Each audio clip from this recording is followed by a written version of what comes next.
पूरे देश भर में एक आम राय यह है कि 2022 में जो 5 राज्यों के विधानसभा चुनाव होने हैं उसके जो नतीजे होंगे वो सीधा असर डालेंगे 2024 के लोकसभा चुनावों पर, आम चुनावों पर।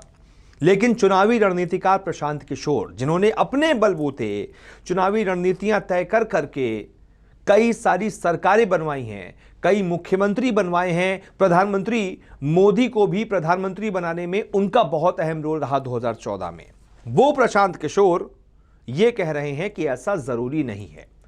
वो ये कह रहे हैं कि नहीं, 2022 के 5 राज्यों के विधानसभा चुनाव, खासतौर से उत्तर प्रदेश का चुनाव 2024 पर असर डालेगा, ऐसा जरूरी नहीं है। लेकिन ऐसा क्यों कह रहे हैं प्रशांत किशोर, यह समझना बड़ा जरूरी है। इसके पीछे बड़ी पेचीदगी है। तो अगर इसको समझना है कि प्रशांत किशोर ने ऐसा क्यों कहा, तो देखिए हमारी ये रिपोर्ट। यूपी चुनाव जितना नजदीक आ रहा है, उतना ही इस पर लगाए गए दावे पेचीदा हो रहे हैं। इन सब के बीच यूपी चुनाव को लेकर चुनावी रणनीतिकार प्रशांत किशोर का एक बड़ा बयान सामने आया है, जिसमें प्रशांत किशोर ने कहा कि विधानसभा चुनाव का सीधा असर लोकसभा चुनाव पर पड़े, ऐसा जरूरी तो नहीं।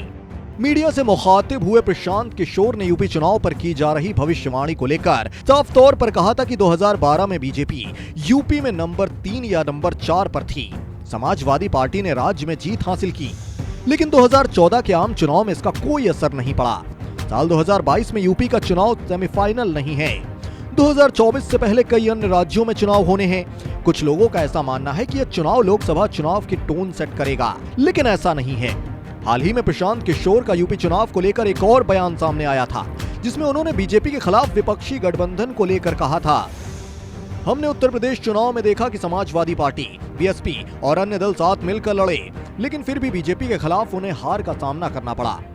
असम में भी हमने यही देखा कि महागठबंधन को बीजेपी के खिलाफ हार का सामना करना पड़ा। जो कुछ भी हुआ है उससे सबक लेना होगा। केवल बीजेपी के खिलाफ अन्य दलों का साथ आ जाना ही उनके खिलाफ जीत का मूल मंत्र नहीं हो सकता है।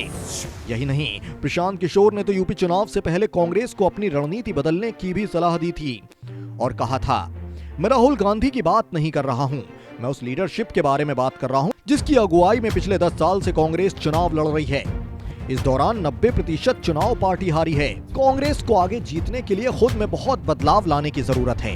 इसके लिए आपको प्रशांत किशोर या किसी और की सलाह की जरूरत नहीं है। आप जिसे भी चुने वो फुल टाइम प्रेसिडेंट होना चाहिए।